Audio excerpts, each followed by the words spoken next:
So, freedom, on one hand, is something we need to also be hootless about.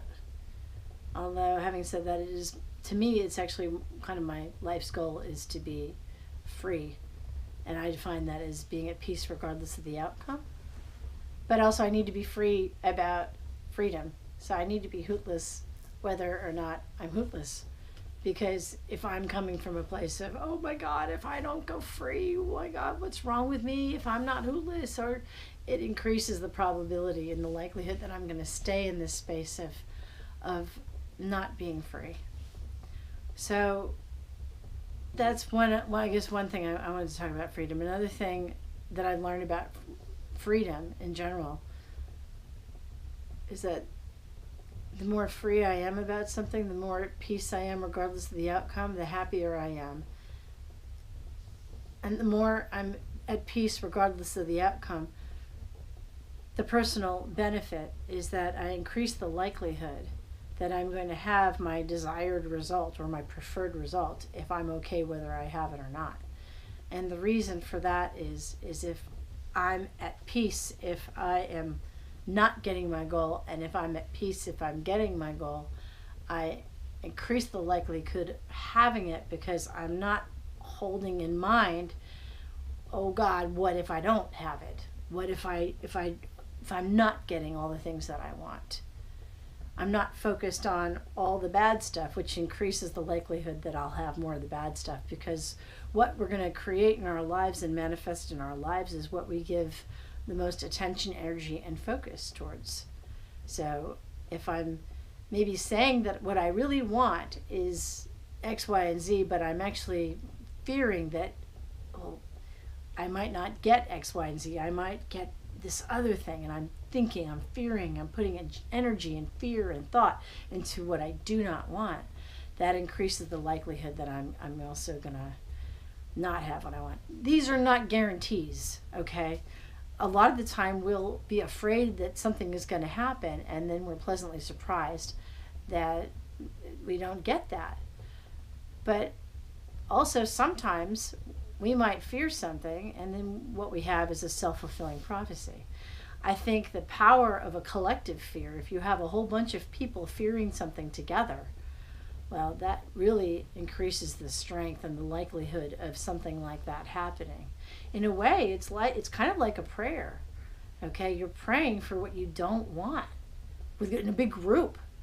Of course, that's not your desired result, but it's possibility of that happening because a whole bunch of people, or even you alone, are thinking about what you don't want. You're increasing the likelihood of having more of what you don't want. So this is another reason why being free and being at peace regardless of the outcome is good for you both personally, because you get to have the happiness regardless of the situation, and collectively.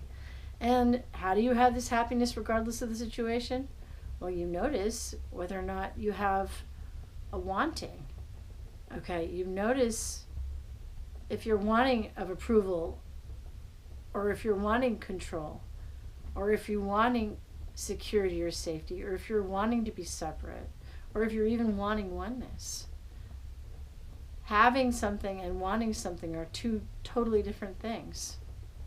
And I can actually be in an emotional space of having something without it actually being here. I can feel as though I do have it. And when I'm coming from that space of having, I increase the likelihood of actually having it. One of my teachers, Elliot, one of the guys who taught me the Sedona method, told the story of how when he was trying to get into a graduate school, he was at the time maybe a little bit older than most people trying to get, it was actually med school. He was a little bit older, and it was a very prestigious med school. And it wasn't looking, like he would definitely get in, but what he did that he, I think, attributes perhaps some of the success was he would, in his apartment, when he was alone, he would wear a med school jacket and carry around some heavy books and had a stethoscope around his neck and kept thinking to himself, or at least uttering, like, I gotta study. And sooner or later, I guess what happened was he actually got into that med school that he wasn't really supposed to get into. My own personal story of, I think, increasing the likelihood of having something was, it starts back when I was a kid. I grew up in New York, and I used to subscribe to Surfer magazine, really only because I liked the photos. I was not into surfing, but it was something I subscribed to because I just thought the photos of the waves were stunning. I didn't know, I think, at the time what I was doing, but I would just look at those photos and just enjoy it, just the photos. And then a few years later, I got accepted to Pepperdine University in Malibu, California, and got to see those waves up close and in person. So I think that also, as I was looking at those photos, I wasn't coming from a place of, oh God, what if I don't get out to the ocean? I was just enjoying the idea of the ocean.